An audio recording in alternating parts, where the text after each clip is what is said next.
लोहगडावरती ट्रेकिंगसाठी गेलेला तरुण दरीत कोसळतो आणि सर्वांनाच तो अपघात वाटतो। पण तपास पुढे सरकतो आणि समोर येतं एक धक्कादायक सत्य।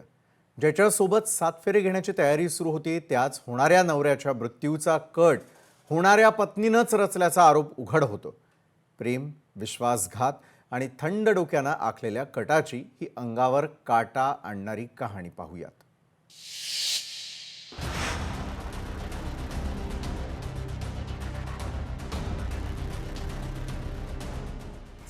केतनच्या प्रेमाचा सियानं केला कडेलोट। चेतनसाठी केतनचा काढला काटा। प्रेमाच्या खोट्या अनाभाकांनी केला घात। फिल्मी स्टाईलनं सियानं केला केतनचा शेवट।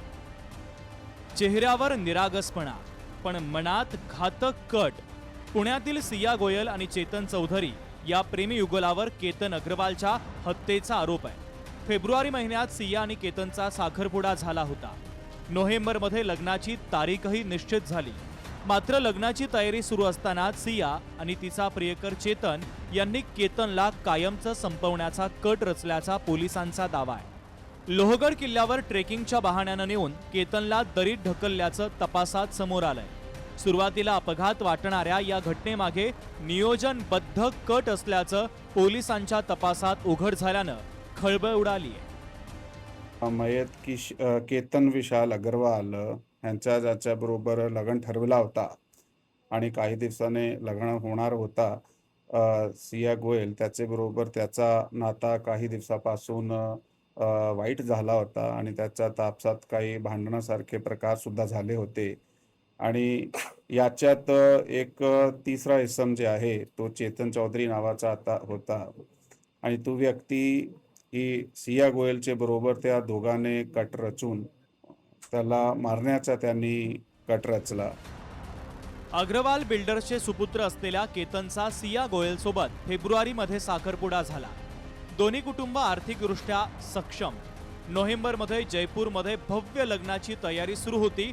तब्बल 14 कोटी रुपयांचा पॅलेसही बुक करण्यात आला होता। वऱ्हाडासाठी 2 विमानांची व्यवस्था करण्यात आली। पण दुसरीकडे केतनच्या हत्येचा कट आकार घेत होता। ट्रेकिंगची आवड असलेल्या केतनलाच लक्ष्य बनवण्यात आलं। पोलिसांच्या माहितीनुसार विश्वास संपादन करण्यासाठी 31 मे रोजी सिया आणि केतन यांनी लोहगडावर ट्रेकही केला होता। त्यानंतर वाढदिवसाच्या निमित्तानं पुन्हा लोहगडावर जाण्याचा प्लॅन आखण्यात आला।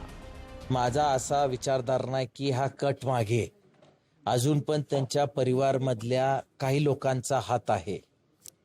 जसं काही संस्कार पहिल्यापासून आज 20 वर्षाच्या मुलीच्या हे संस्कार कशी येतील की त्यांनी कुणाला मारायला पाहिजे,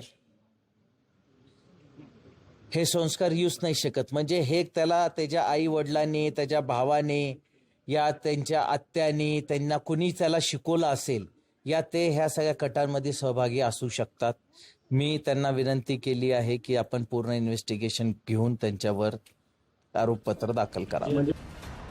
कुटुंबियांच्या म्हणण्यानुसार सिया वारंवार केतन सोबत वाद घालत होती। 4 जूनला ट्रेकिंगला न आल्यानं तिनं रडारड आणि हट्ट केल्याचं देखील त्यांनी सांगितलं। अखेर वाढदिवसाच्या निमित्तानं तिची इच्छा पूर्ण करण्यासाठी केतन लोहगडावर गेला। पण तोच त्याच्या आयुष्यातला अखेरचा दिवस ठरला। घटनेनंतर साखरपुड्यानंतर केतननं व्यक्त केलेल्या काही शंका त्याच्या वडिलांच्या डोळ्यासमोर पुन्हा उभ्या राहिल्या आणि आपण किती मोठ्या संकटाकडे दुर्लक्ष केलं याची जाणीव त्याच्या वडिलांना झाली। त्याच्या घरच्याला 100% होती, आम्हाला काही भनक नाही पडली। पण कुणीही आम्हाला कल्पना दिली नाही की ही मुलगी असं याचं अफेअर आहे या मुलासोबत।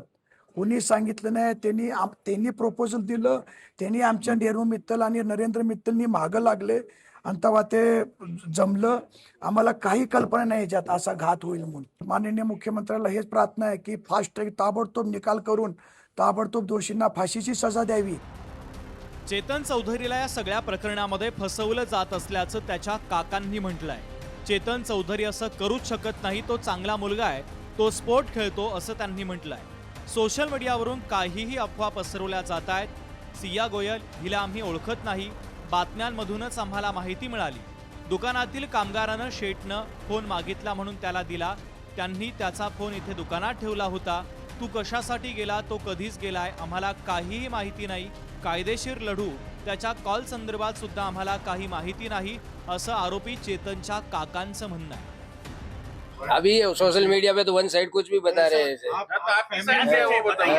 तो हमारे में हम बोलते हैं ना चेतन उसमें इन्वॉल्व है ही नहीं है। चेतन एकदम निर्दोष है। फंसाया जा रहा है क्या? हाँ, चेतन को ऐसा लग रहा है फंसाया जा रहा है। चेतन ऐसा कर ही नहीं सकता है।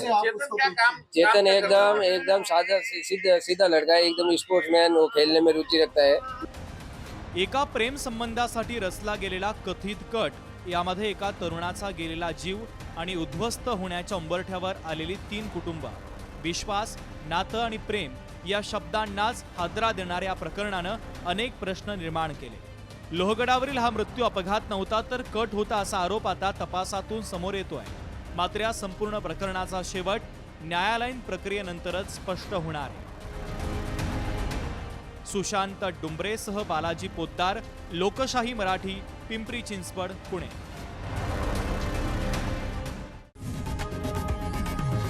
लोकशाही मराठी ऐका, पहा, जागरूक रहा.